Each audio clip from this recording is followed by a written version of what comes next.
season now. By the time I put today's the 22nd, I think. I don't know if Virgo season's the 23rd, but if it is, then happy, happy, happy birthday to all the Virgos, okay? Absolutely love you guys, okay? Now I love, every sign has their most beautiful aspects and evolved categories of them, and, all the traits, like, they're all good, and, that's such a misconception that there are better signs, and there is I guess we're getting right into it, honestly, but there is a concept of, it's not sect, it's called, I don't know, it's when a planet is either in its rulership, or in its detriment, or in its fall, or in its exaltation. So, I guess we'll start with that. I don't know, I'm going to try in 2 chapters to, touch on different things, because there's probably a million and one things going through my head right now in terms of what to talk about. Should I have, planned this? Probably. But I felt like I should have, or should do, what comes to mind, that's kind of how my rambles are naturally too, so, yeah, but if we want, another one, I'll maybe make it a little bit more, something or organized, or I don't know. So, where was I going? Oh, right. So, yeah, there is just a concept. So if you know your, planets, you could look up, just, a chart if a planet is exalted, or it just basically means, and I love this analogy, is let's start with, let's just say, Mercury, okay? Mercury is exalted and ruled. Okay, maybe that's not a good example, because it's kind of confusing how it's, has both. How about we start with the, I don't know, wait, Venus. Okay, I'll just do the sun, So the sun is in its rulership in Leo, okay? And it's in its detriment in Aquarius, okay? And there's no good or bad to this. It's just kind of showing how a sign reacts to its kind of placement, right? And then the sun is exalted in Aries, and then in its fall in Libra.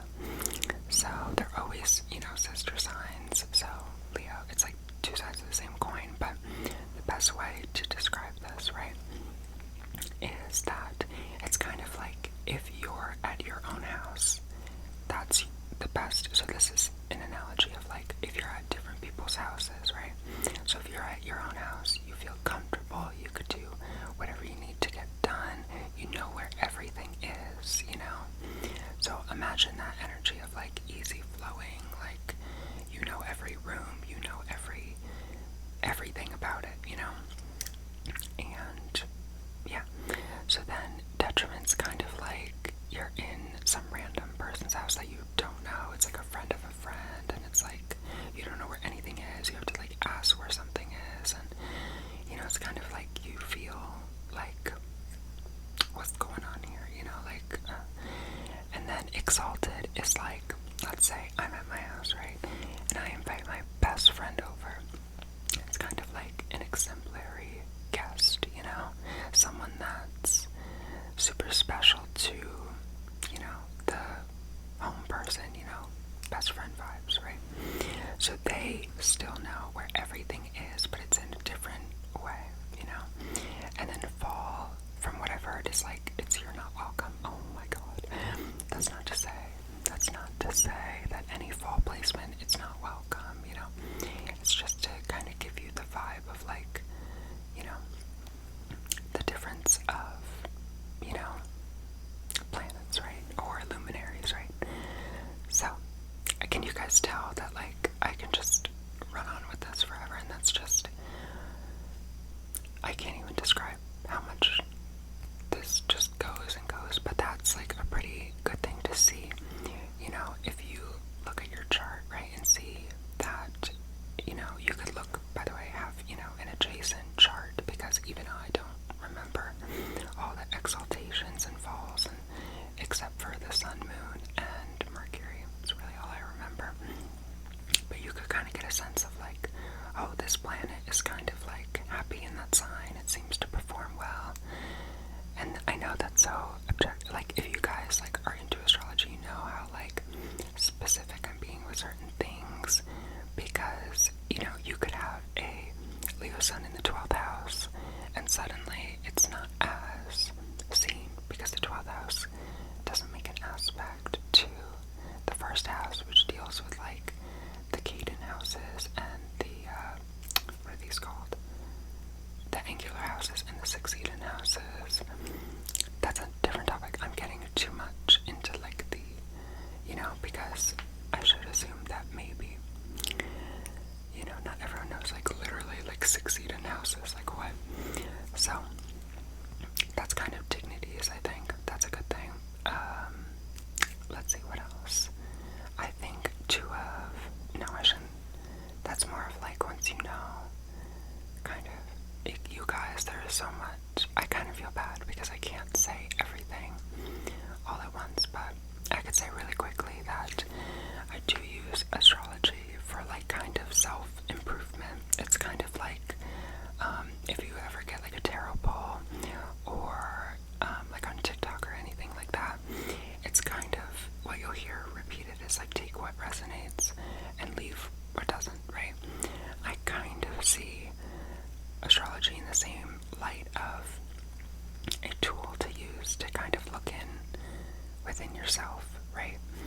And if something is kind of like you're not resonating with, there could be a reason, sure, astrologically, but, you know, there's so many house systems and emphasis on different things, so it's kind of like you see what works, and the idea is you see what works for you, right?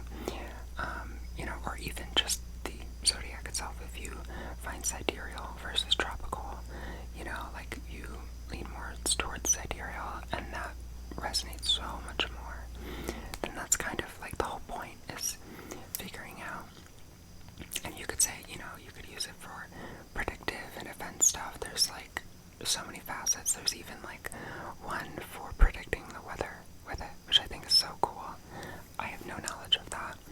There's astrocartography, which shows, like, great places to live based on your chart. So there's so many facets, right?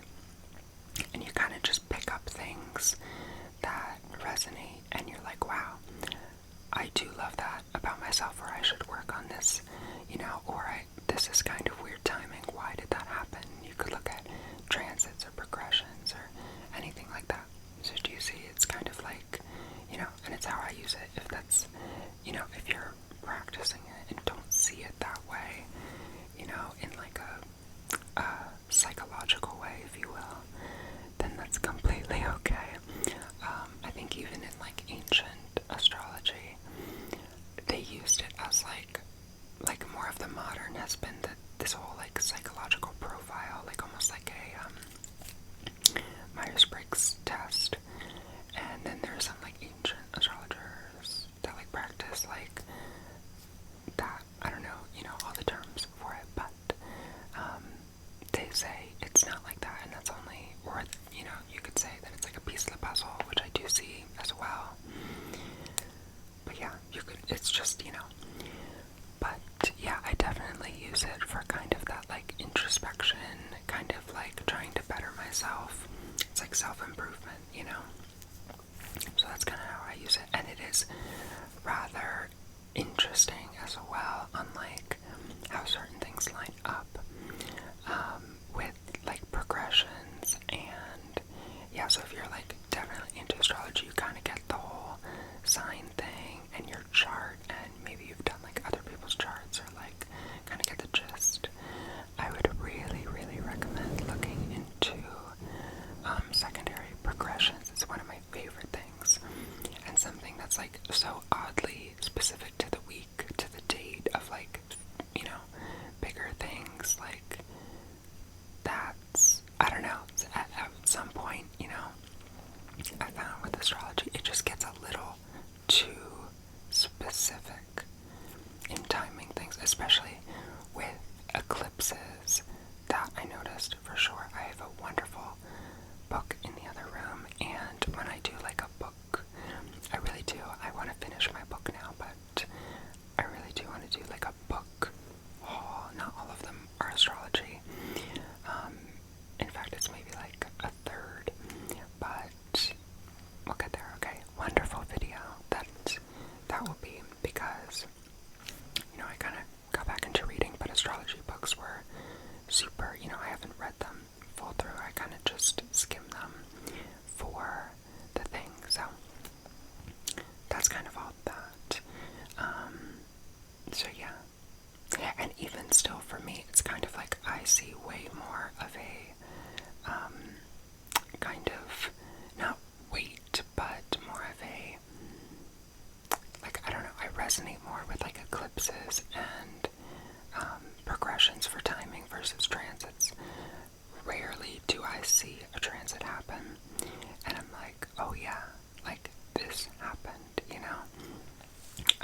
on TikTok that talk about the big transits of the year and how it will affect you and stuff like that. And those just, there have been some transits that are like really, really like evident, right?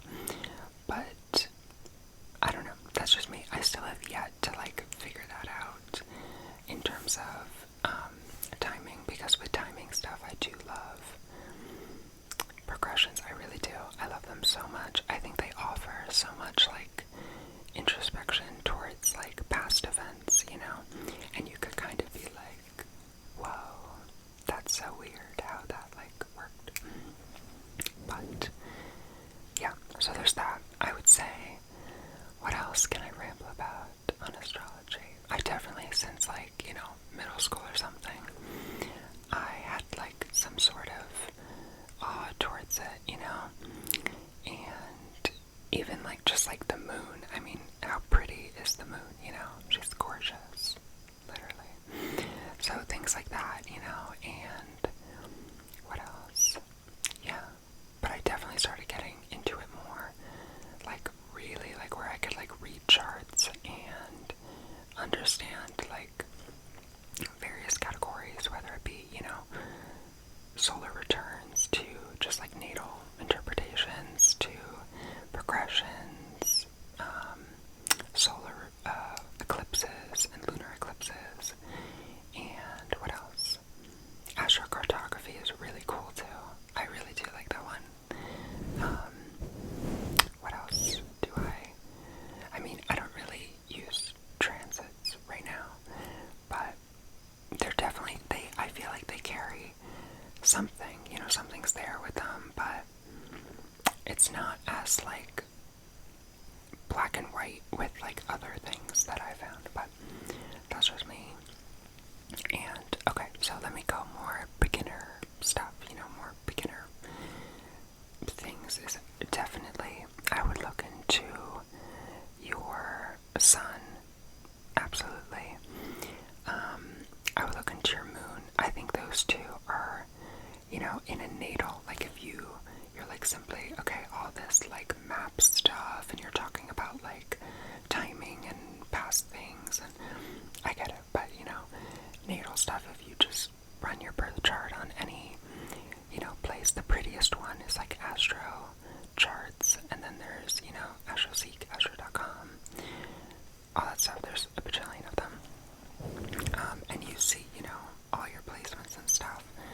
I would really look into the interpretations of your sun, and, because your sun is your ego, you at your best, your self-expression, your just kind of, not inner workings, but just who you are in terms of you. I don't know, it's kind of hard to explain, but because there's so much more than just it itself, like the degree, the aspects it makes, the house it's in, all that carries into some flavor towards your sun. So you could be, a shy Leo, or a really blunt Taurus, or I don't know, or a really quiet Gemini, like all those are really just snippet words I'm using, but, and by the way, for, if you didn't know, those are kind of like opposites of, the general traits associated, because, put your sun in the 12th house, and suddenly that sun can't really express itself, as much as it could as if it was in the angular houses, so the 1st, 4th, 7th, or 10th. So it's kind of like, that's another thing, is people, you could read an interpretation and not resonate with it, but then there's like 1, 2, 3, 4, 5, 6, 7, all the way to however many interpretations you could put on just one single thing. And not to mention, in your progressions, you could have progressed into a different sun sign. That, I'm not kidding, you guys, like the timing on that was like really suspicious, So,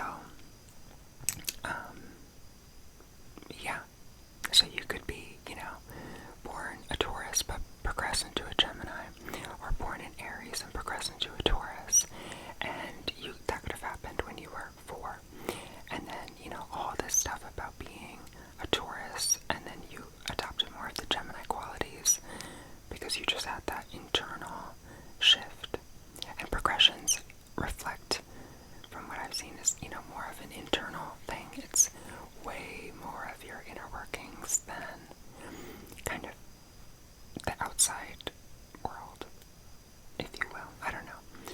But it's very much an internal shift.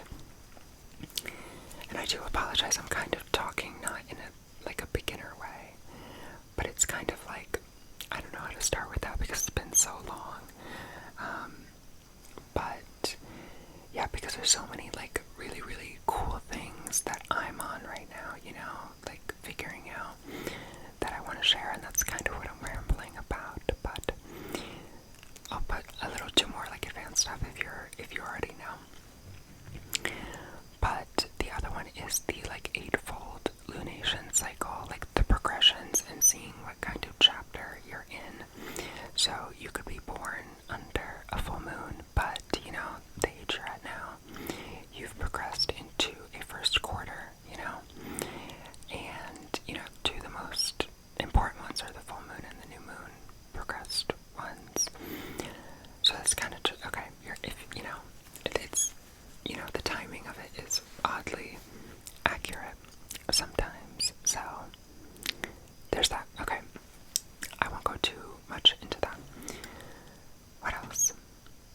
I don't know, you guys. It's like I almost want you to tell me what to talk about. Sorry, the little light went off, but I don't know if I said this, but I just want you guys to like almost tell me what to talk about, and I would gladly talk about it forever, you know? It's like I could do a whole video on degrees, literally.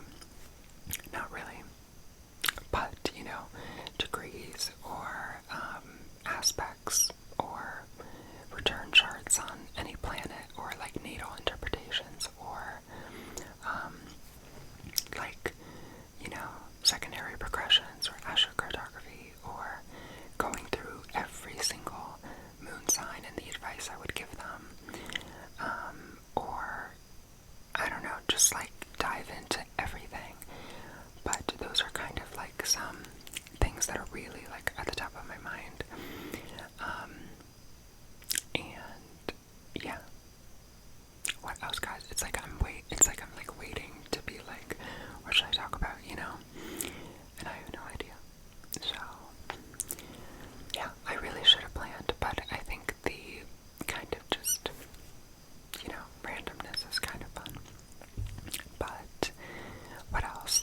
Okay, let me really dive into like, if I knew nothing about astrology, what would I like want to hear, or like, or if I'm trying to get into it, what would I want someone to explain? That is a lot of a question. Yeah, so if I knew nothing, I would definitely say that, well, I would definitely say that sun sign astrology isn't everything, for sure, because that's just, you know, really digestible media, and that's okay, you know, in the way that it's perceived that your whole personality is just your sun sign, and that couldn't be furthest from the truth. So, you know, it is important, though. It's not, you shouldn't go too far, you know, away from it, where you're like into your other placements and then forget your sun, you know. But what else? There's also modalities and stuff. I guess that's a pretty like beginner thing, is cardinal, fixed, and mutable. So let me talk about that, I guess, for a little. So cardinal signs, I always forget them, like, you know, because I know all the fixed ones, and okay, but the cardinal ones are Aries, Cancer, and Libra, and Capricorn. Yeah, the fixed ones are Taurus, Leo, Scorpio, and Aquarius, and the mutable ones are, let's see, I'm trying to think, like, Virgo, and then the next one would be Pisces, no, Virgo, Sagittarius, Gemini, and then Sagittarius. Okay, so I guess I could explain a little on each one. So there's 12 signs, right? Aries through Pisces, okay? And all of them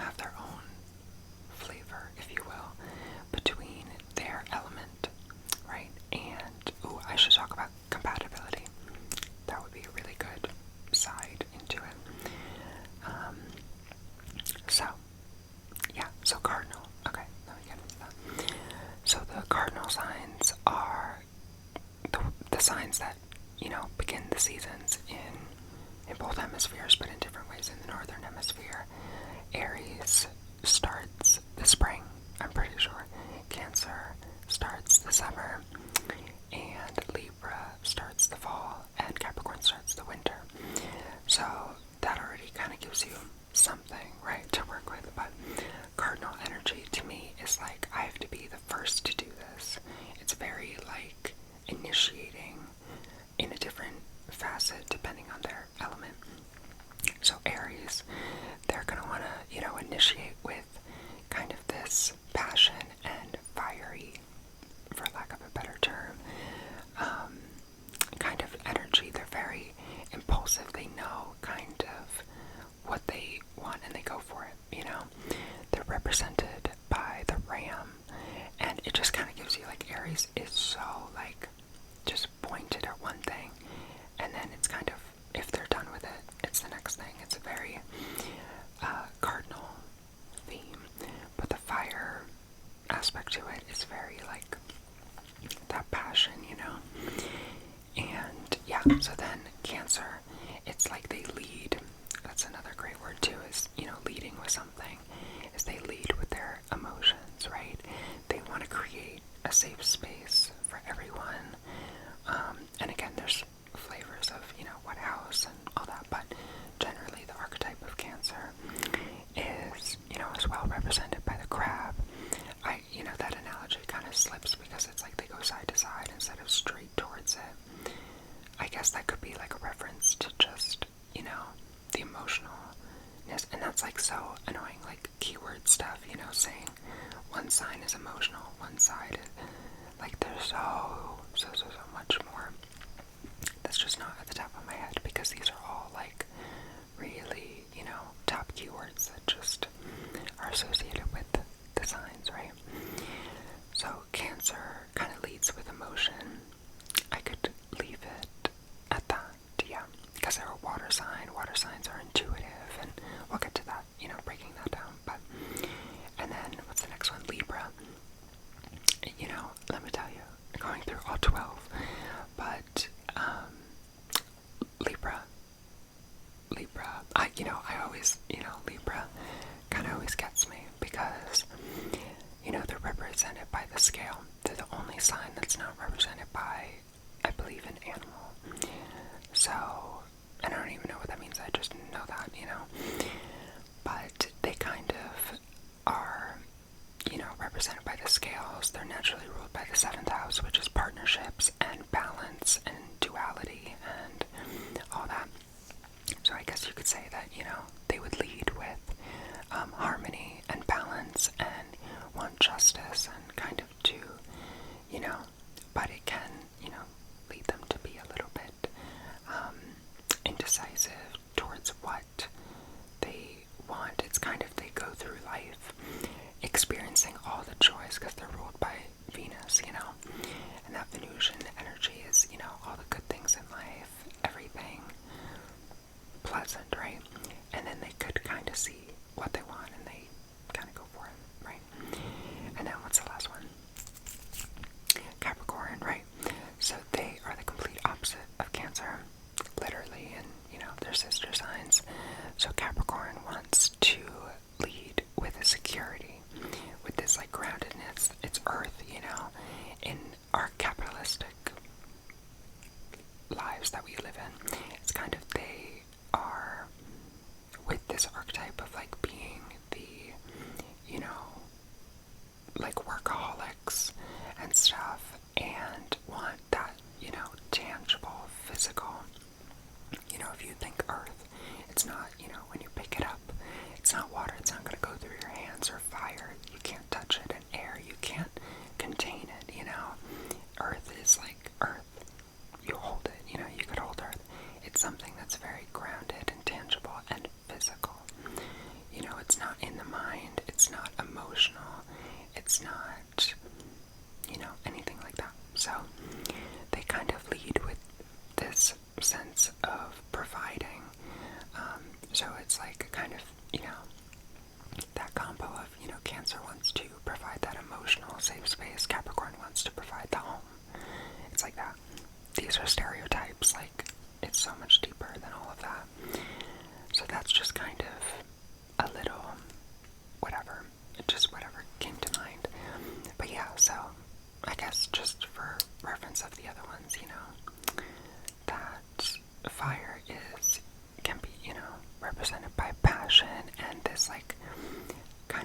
lust for life, you know? This, I don't know, it's like I have so much fire in my chart, and it's like I always like kind of forget, you know, because it's just me, I guess, not in like a, you know, I don't know, but yeah, I don't know, the first thing I think of is like passion and like vitality and like, you know, going after something, I guess. And then water is more intuitive and emotional, and kind of just like everyone needs to tap in to that regardless if they have water placements or whatever, right? It's very important that we all do our inner work and all that stuff and be kind and, you know, so yeah. And then air, you know, I haven't revisited like really dissecting each of the elements and the signs and stuff. It's kind of just like I know how to interpret it through placements because it's like a keyword and then you could kind of get it, you know, but itself you could talk about for an hour, you know, and they're like podcasts on like talking about Cancer for a whole hour, you know, and what they're represented by. You know, Cancer is represented by the moon, Leo's the sun, Virgo's Mercury, and so every sign is ruled by a planet,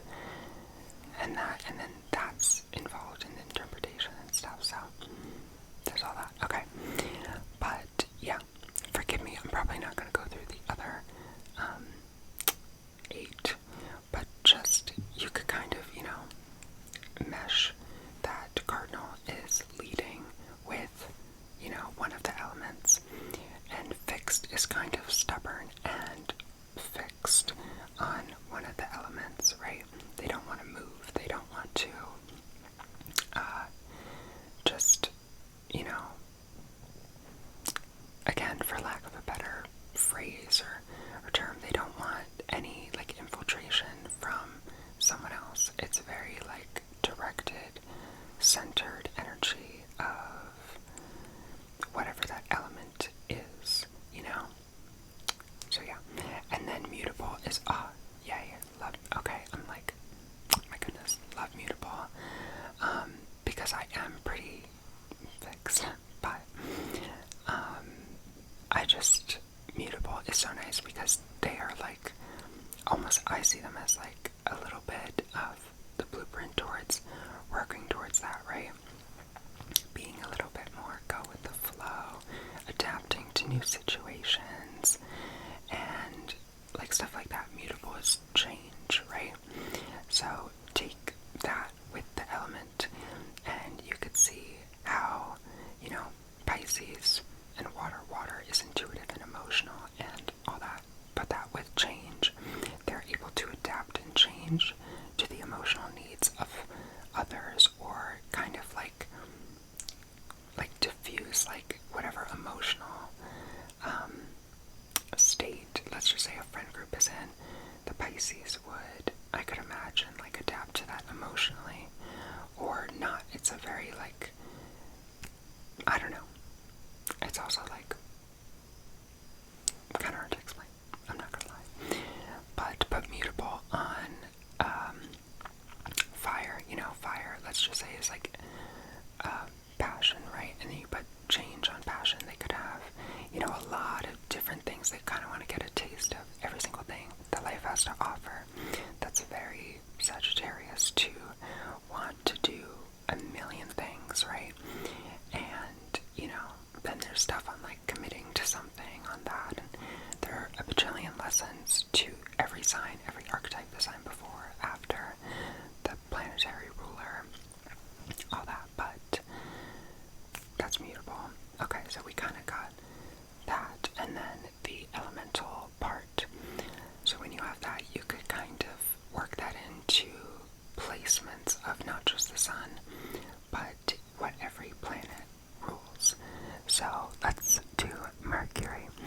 Mercury is all about how we think, right? Like, it's literally our thinking mind, you know, the thought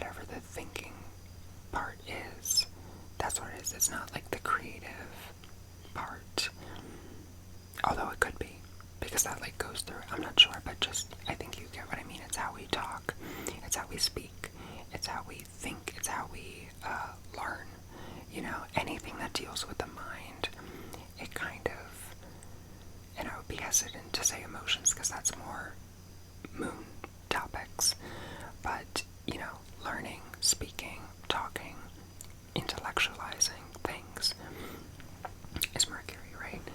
So now put that on, let's just say, Taurus, a Taurus Mercury, right?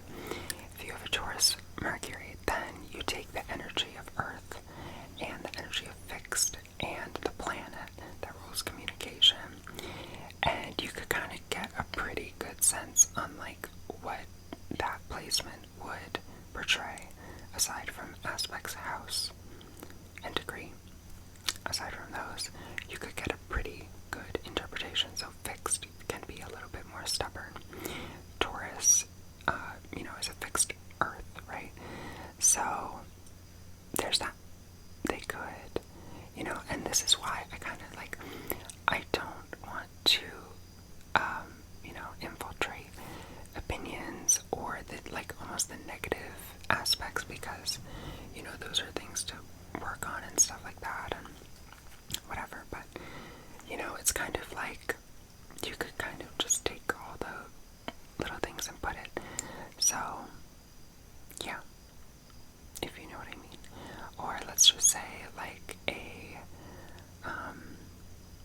I don't know, what's another one,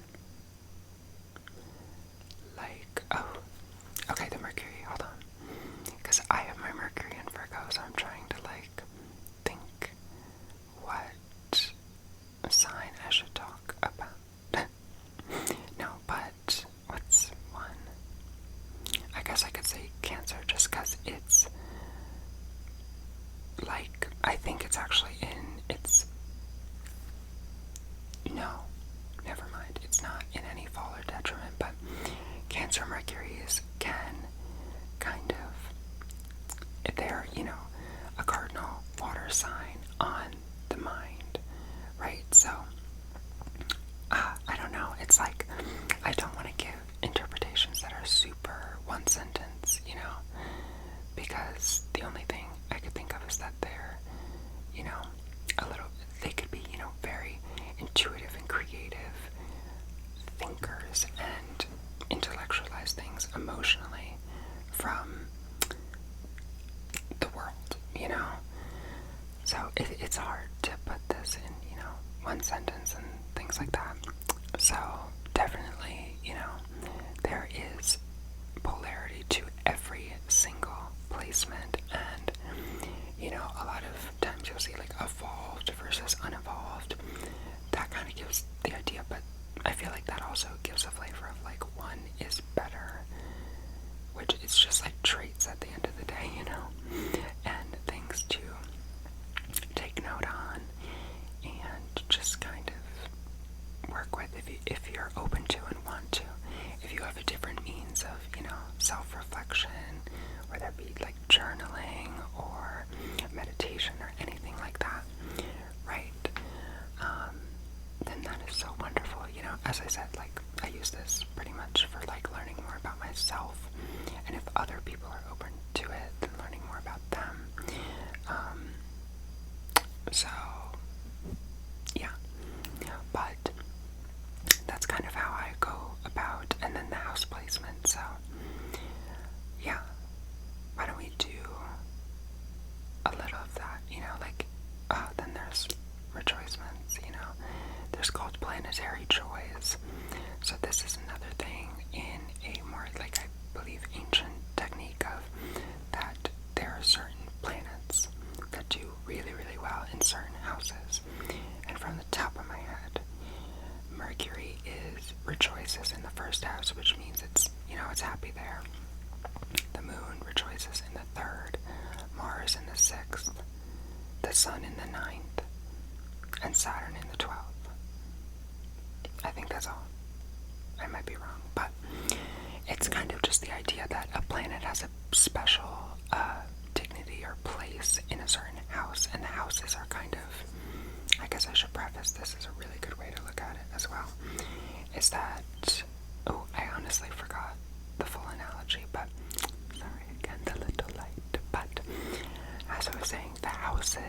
houses show where something is expressed.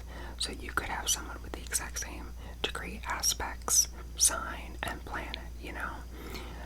So two people can have a Taurus moon at 2 degrees, aspecting Jupiter, conjunct Neptune, and, you know, there's that, right? And those interpretations are going to be very, very similar.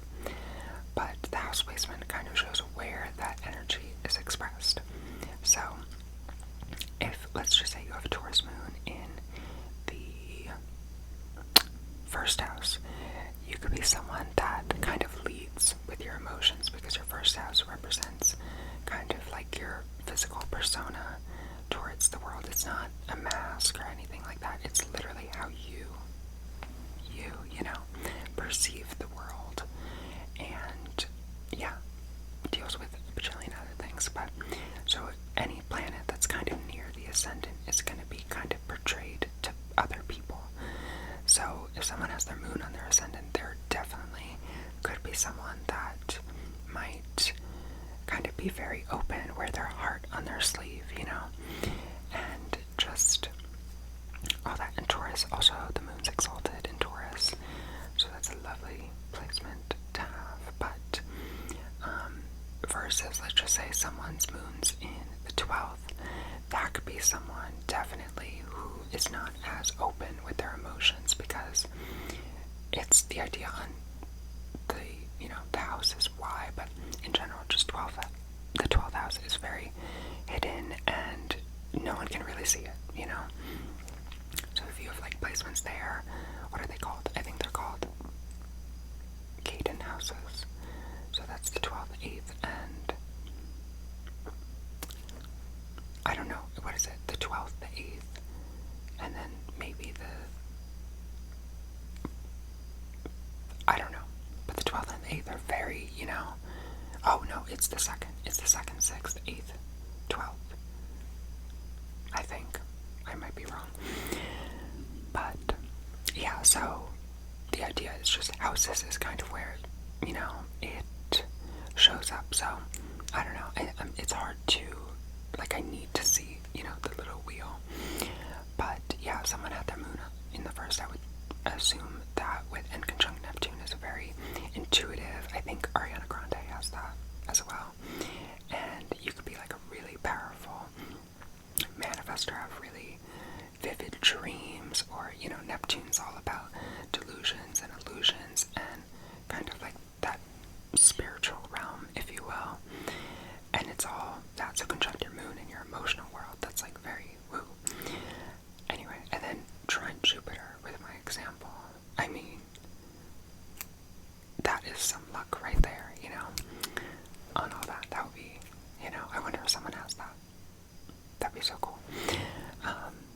But anyway, so, you know, if someone's moon's in the 12th, they're not going to be as open with their emotions, or, you know, wear their heart on their sleeve necessarily, unless you have other stuff. That's not to say you can't be like that, but it's also how you're perceived versus perhaps how you think you're being perceived. I don't know. Because another thing is, like, if you don't have any planets in the first house, you may not resonate with that sign at all. So if you have a Libra rising, right, and have 0 planets in Libra, and your whole, you could have a stellium in Aries, and you're like Libra qualities, like, how do people see me that way? You know, that's very possible, because it's just like a very outward thing, but the themes are kind of like how you perceive life. It's because it sets up your chart, and, you know, and then your chart ruler is, you know, important a little, you know, I think it's important, but I feel like sometimes people are like, it's so important, which it is. I go back and forth on it, okay, but, it does give you a flavor, you know, but the sign does that already, besides the point, okay, so that's just kind of the idea of houses. It's like where things show up, you know, if your Mercury is in the first house versus the 7th house, those could be very two different things that someone could be thinking about, or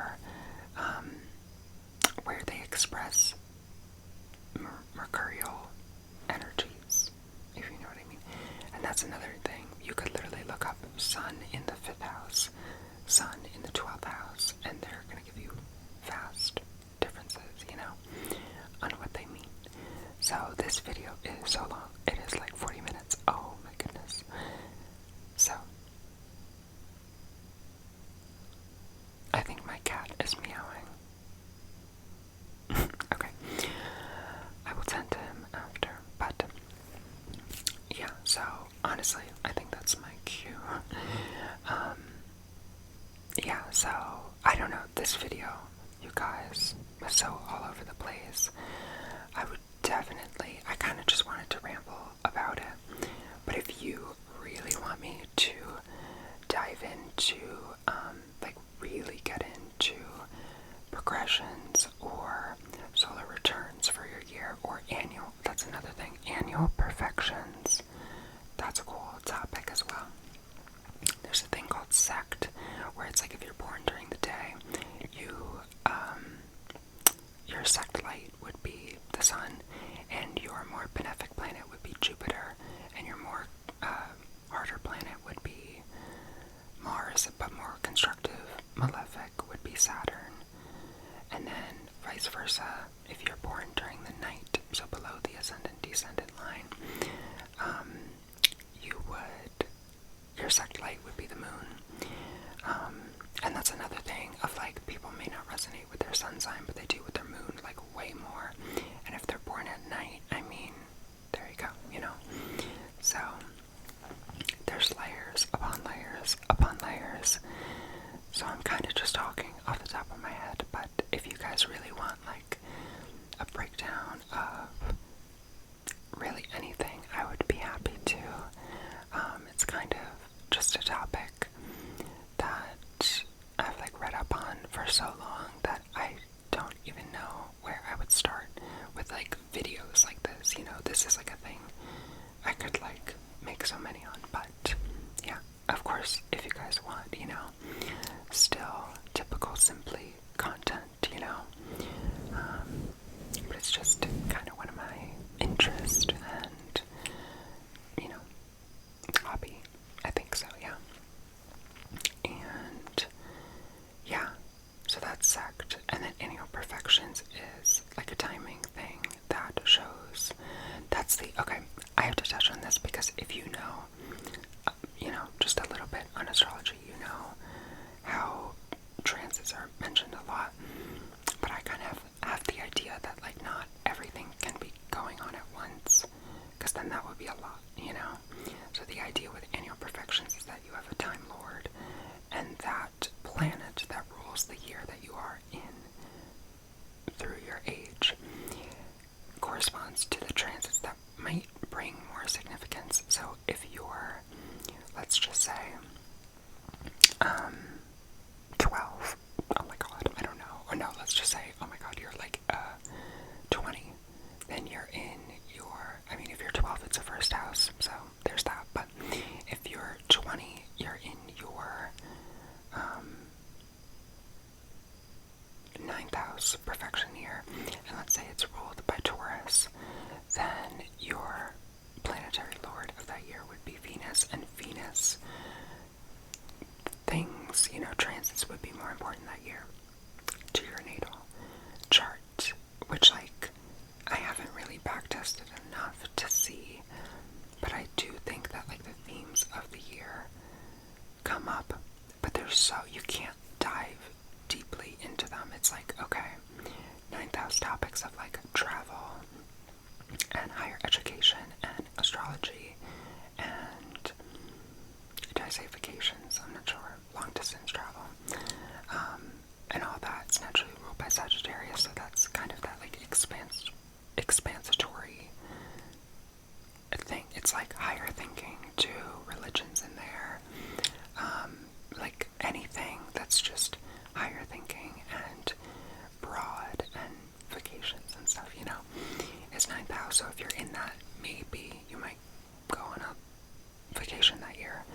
But that's, like, one thing, and it's like, I feel like you could experience at least one thing of that, so, you know, and then if there's, like, planets in it, I don't know, it's kind of like, I don't know, but the two things for me, or three things, are definitely, like, secondary progressions and solar eclipses and lunar eclipses. Those you could, like, dig for some details, and it's, like, quite spooky sometimes, but annual perfections definitely, and solar returns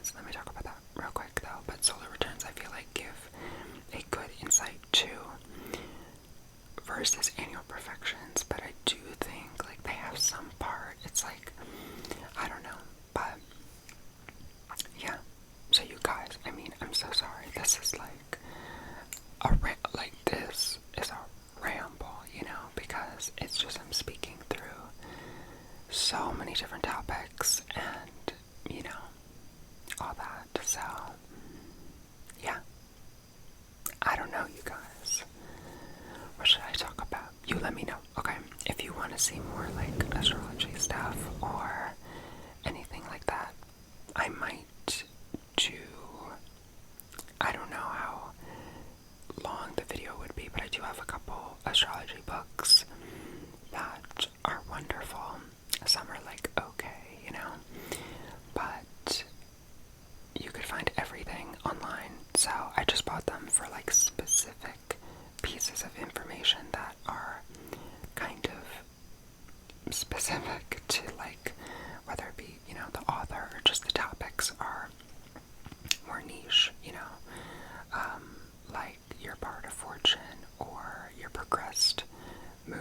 That's definitely, like, oh my goodness, the progressed moon, aside from the phase of it, you know, like if you're in a new moon, if you're in a full moon phase, first quarter, third balsamic, etc., right? The progressed moon phase is so on the dot. It's a little bit, like, again, it's a little spooky. No, but yeah, so you could be, you know, born a Taurus moon, but progressed into an Aquarius moon, and those themes would come up about for the next 2.5 years. And yeah, it's really like, if you look back, that's what I've seen, is if you look back on it, it's like really something. But that's definitely, like, you know, once you can, not that you have to learn everything beforehand, you know, like every single sign, every single aspect, like you don't have to, but to kind of get the flavor without, but you, like, could look it up if you want. I just feel like it would be a little bit harder to, like, fully grasp the topic of, like, the phase mixed with the sign in the house of the progression and where you were born, you know, not where, but, like, what phase, like, if you don't know your natal one that's kind of with you for your life, it's a bit more difficult to see, like, a specific window when you don't have the context of, like, the bigger part, you know? So that's just that, I guess. So, okay, I'm gonna stop rambling, because it has now been literally 50 minutes. This is kind of just, you know, I really wanted to ramble, and it was mentioned, I think someone mentioned, like, I was gonna do actually a plant ramble, but I was like, I really do want to talk about astrology tonight, so there's that. And yeah, but I will do a plant ramble. There was another ramble too. Oh, like a skincare, makeup ramble or something like that are in my, like, notes, so don't worry. But yeah, I think, you know, I went to see some requested videos, and I think it was there, because this was noted so long ago to do, and I kind of just had it in my notes, and then I, like, picked it. Maybe not, though. So I don't know. But I do hope that you enjoyed. I hope you learned something new, I guess, because this was just kind of a ramble about anything and everything that was at the top of my head. And, you know, the interpretations go forever. You know, you could look at your birth chart, you know, 200 times and find something new, find a different, you know, then you could get into, like, asteroids and aspects and degrees and houses and placidus and whole sign and all that, you know, it just, there's a lot to it. And yeah, so if there's anything in specific that you would want me to ramble about or anything like that, just let me know. I know I said that a million times in this video, but truly, because I feel like I'm just kind of talking about what came to mind versus, like, if you actually wanted to know something or get my perspective on something, or just for me to talk about something longer than what I did in this video, you know, let me know. And if not, that's completely okay.